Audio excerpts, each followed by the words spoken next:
96, আর তারপরে হয়ে গেল 8,64,000। কত বললাম? এইবার দাপর যুগের শেষ রাজা হলেন যুধিষ্ঠির।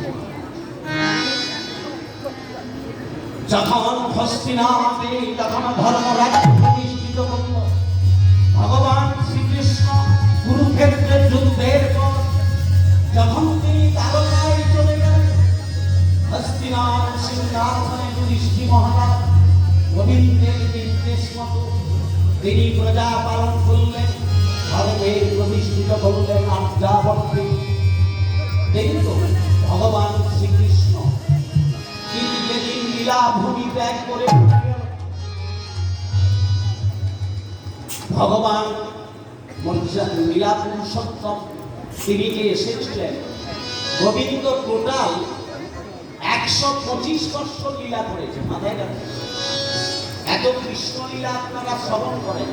গোবিন্দ টোটাল মর্তভূমিতে মনুষ্য দেহ ধারণ করে কত বৎসর লীলা করেছে? 125।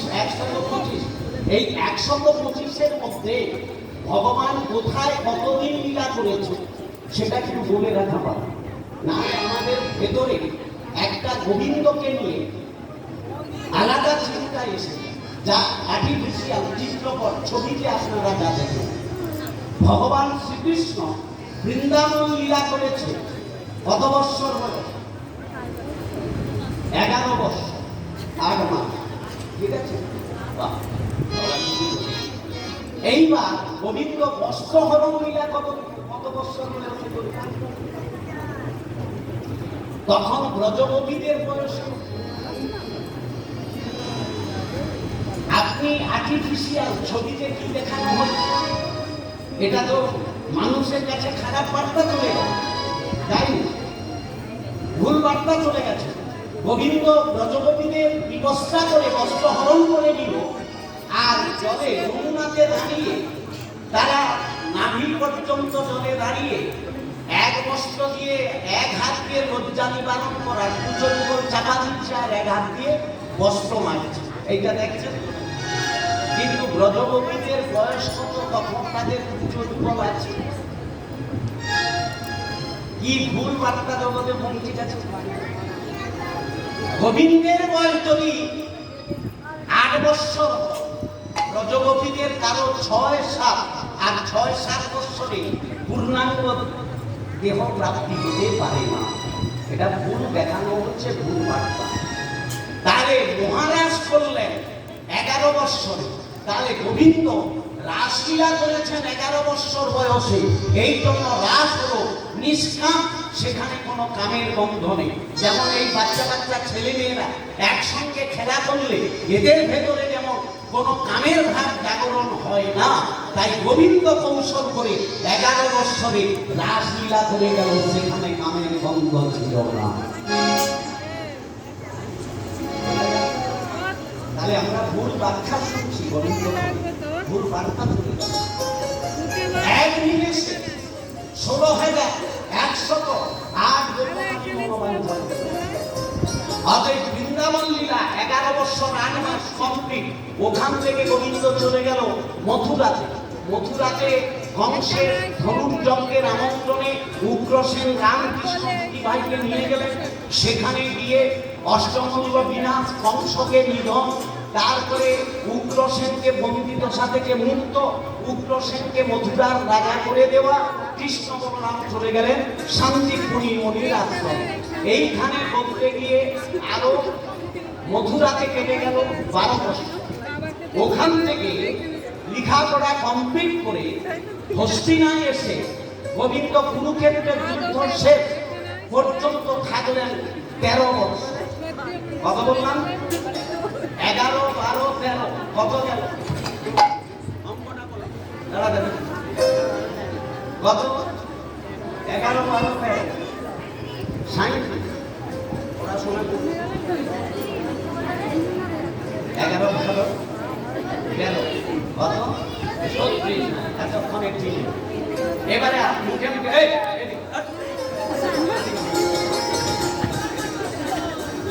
হ্যাট করে অঙ্ক বলছে।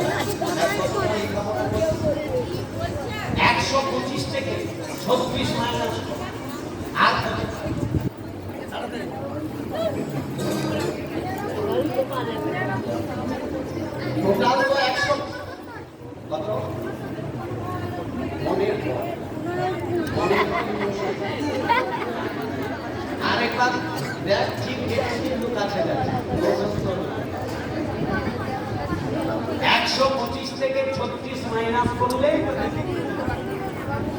সে কম হচ্ছে তোর ব্রেক হারিয়ে পড়বে, তুই তো নাই বলছো ঠিক। তাহলে 89 বৎসর গোবিন্দ থাকলেন দ্বারকা, বেশি বৎসরটা কাটাবেন দ্বারকা। দ্বারকা লীলা কমপ্লিট, যদুবংশ ধ্বংস, দ্বারকা জলে প্লাবিত হয়ে গেল। গোবিন্দ লীলা ভূমি ত্যাগ করে স্বধাম যাত্রা করলেন। অর্জুন অন্ত্যেষ্টিক্রিয়া সমাপন করে কুরুক্ষেত্রে হস্তিনাথে গিয়ে যুধিষ্ঠির মহারাজকে বলছে, হে জ্যেষ্ঠ, আর আমাদের হস্তিনাথে থাকা যাবে না। এতদিন যার শক্তিতে আমরা শক্তিমান ছিলাম, আমাদের সবল শক্তি হরণ করে গোবিন্দ চলে যাচ্ছে পঞ্চ পাণ্ডবগণ স্বর্গ আরোহণে যাবে। তাই পাণ্ডবদের একটি মাত্র, কৌরবদের তো সকলেই ধ্বংস, পাণ্ডবদের একটি মাত্র রক্ষা প্রদীপ ছিল, তাকেই হস্তিনাথ সিংহাসনে বসাবে। নাম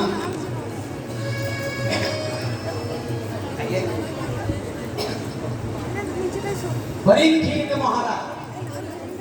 তাহলে পরীক্ষিত মহারাজকে হস্তিনাথ সিংহাসনে বসিয়ে যুধিষ্ঠির মহারাজ রাজমুকুট পরিয়ে রাজতিলক পরিয়ে বলছে, ভাই তুমি আমাকে কথা দাও, ভাই আমার এই ধর্মরাজ্য প্রতিষ্ঠিত করতে গিয়ে কত মানুষের প্রাণ দিয়েছে, কত মায়ের কোল শূন্য হয়েছে, তাই তুমি আমাকে কথা দাও ভাই, আমি নিশ্চিন্তে স্বর্গে চলে যাব।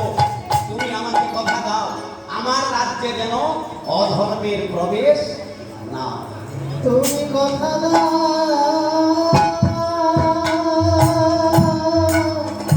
তাহলে পরীক্ষিতের সঙ্গে যুধিষ্ঠির মহারাজের সম্পর্কটা কি? দাদু নাতি। কারণ অর্জুনের পুত্র হলো অভিমন্যু আর অভিমন্যু পুত্র হলো পরীক্ষিত। তাই পরীক্ষিত কথা দিয়েছিলেন, দাদু আমি কথা দিলাম এই রাত্রে আমি আমার দেহ দিয়ে হলেও আমি ধর্মকে স্থাপন করব, অধর্মের প্রবেশ হতে দেব না। এইবার দেখেন ভক্ত জনমন্ডলী, ভক্তগণ মায়েরা, কি হলো জানেন? যখনই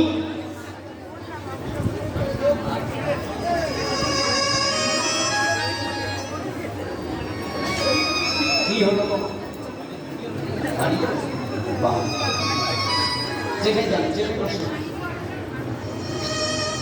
তো পরীক্ষিত মহারাজ যখন কথা দিলেন, আমার রাজ্যে আমি অধর্মের প্রবেশ হতে দেব না, পঞ্চপাণ্ডব স্বর্গে চলে গেল।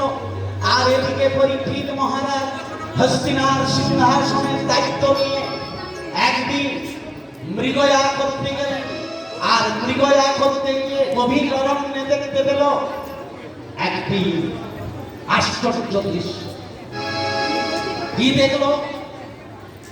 একটি বৃষ, বৃষণ মানে বোঝেন তো, আগে গরু নয়, সাপ, তার 3 পদ চলে গেছে, এক পদে দাঁড়াতে পারছেন না, তার উপর বেত্রাঘাত করছে। একটা দৈত্যকায় পুরুষ আর কাছে একটি গোমাতা ঝরঝর করে কাঁদছে, কোনো প্রতিবাদ হচ্ছে না।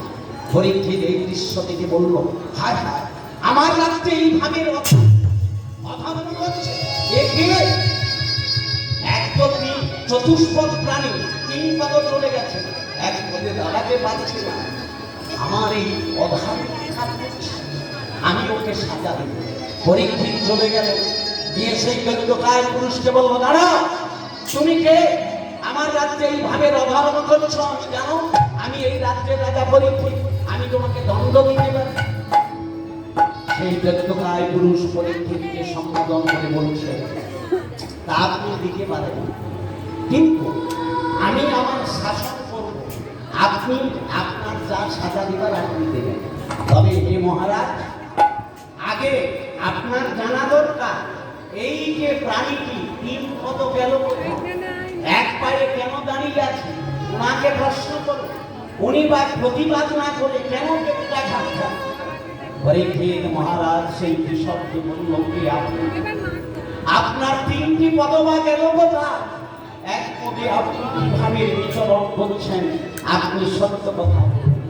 তখন সেই বৃষভ বলছে, হে মহারাজ, আমার নাম হলো ধর্ম।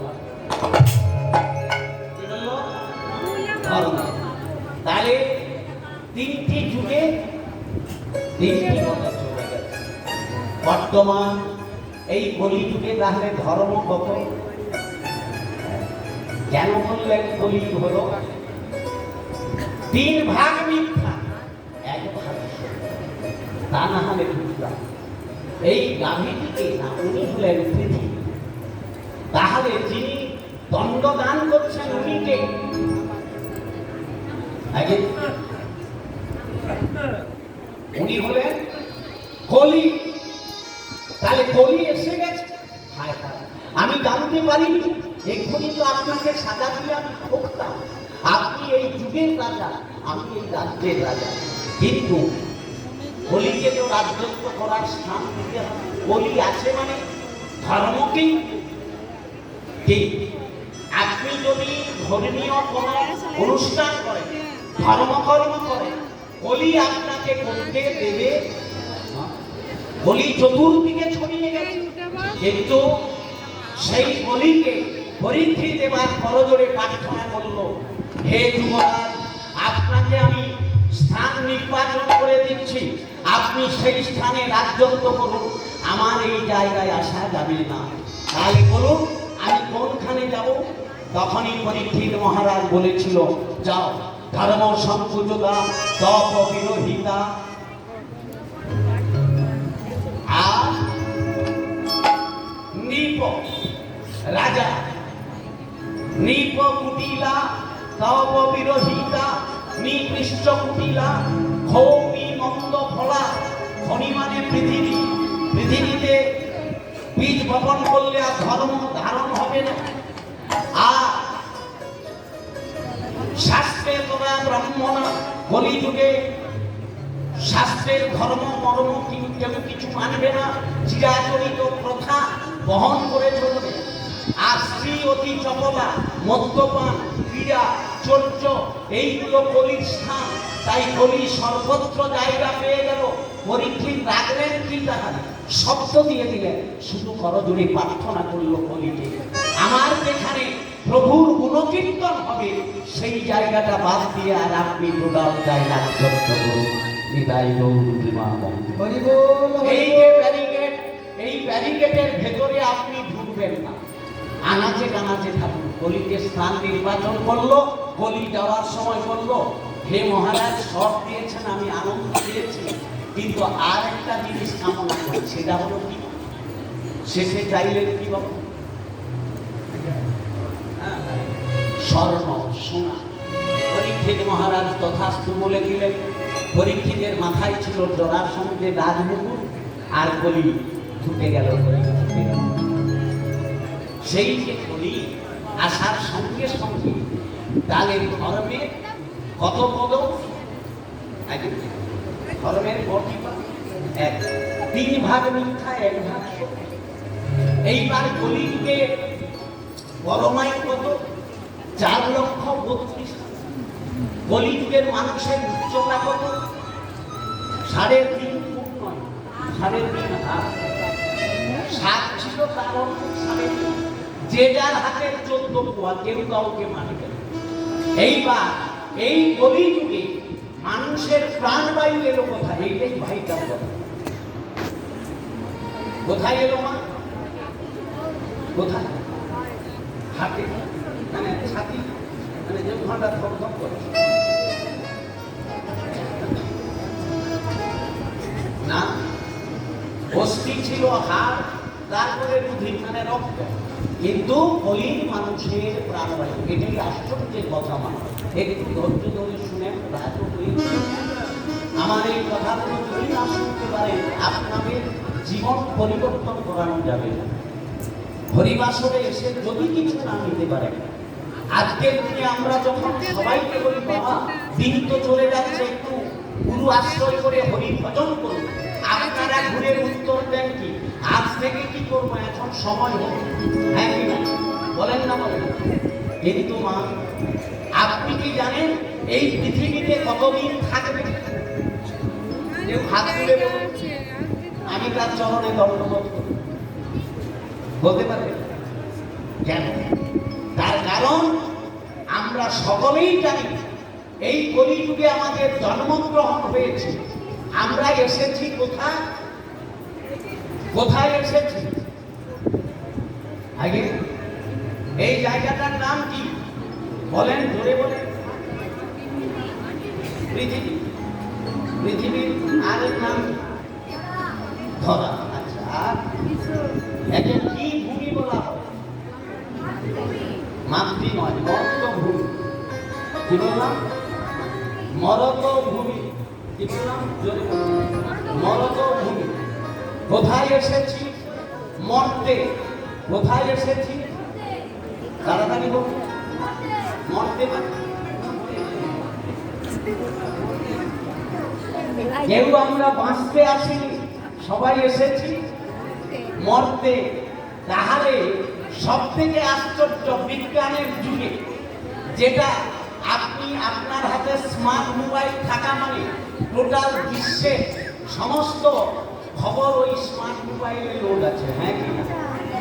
সমস্ত অজানা তথ্য পেয়ে যাবেন, সবার হাতে মোবাইল আছে। কিন্তু এইবারে আপনি বলুন হ্যালো করে, হ্যালো আমি মরব আজ্ঞা পাওয়া যাবে কেন? মোবাইল কে জানে? আমি জানি, আপনি জানেন না, কারোর জানা নেই। মোবাইল কেন কোনো বিজ্ঞানীকেও জানা নেই। তাহলে চাকরিতে রিটার্ন জয়েন করলে যেমন রিটার্ন কবে হবে আপনার জয়েন্ট লেটারে লেখা থাকে, হ্যাঁ কি না? টাকা ফিক্সড ডিপোজিট করলে টাকা কবে ফেরত পাবে ইন্টারেস্ট সহ সেটা যেমন ম্যানেজার সাইন করে, ঠিক আমার জন্মের সঙ্গে সঙ্গে বিধাতা কলম দিয়ে রেখে দিয়েছেন এই পৃথিবীতে কতদিন থাকবে, কিন্তু সেই লেখাটা আমাদের ঠিক জানা আছে।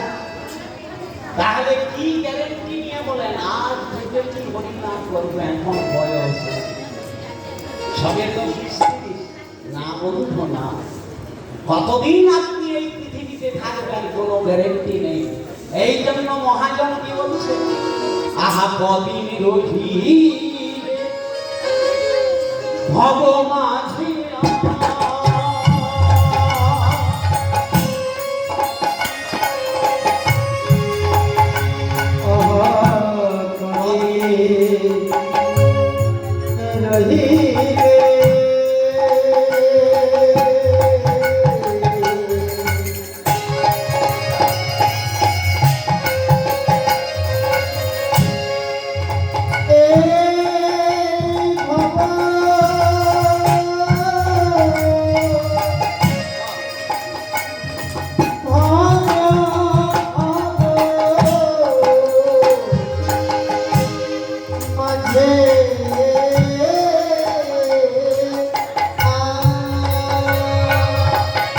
অবিলম্বে করো যাহা করিবা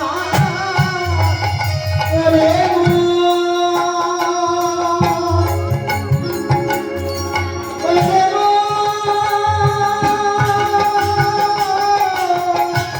হরি হরি বল।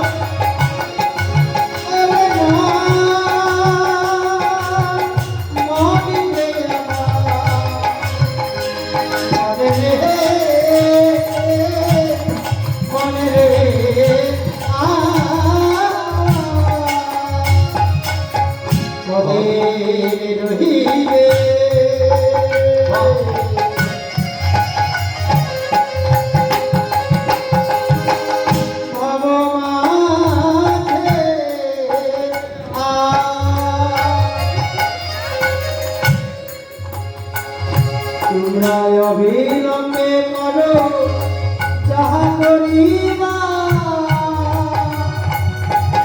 পরের কথায় বিপয়া সেজ মিছে দাদা তুমি পেও না আমার মনের কথা।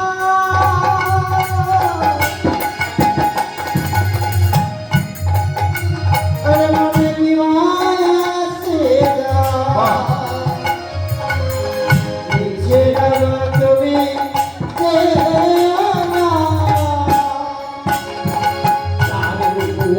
ভাই ওই কথা তার কাছে তুমি যেও না। যার মুখে ভাই ওই কথা নাই, তার কাছে তুমি যেও না। কদিন রহিমি বাঁচিয়া অবিলম্বে করো যাহা করি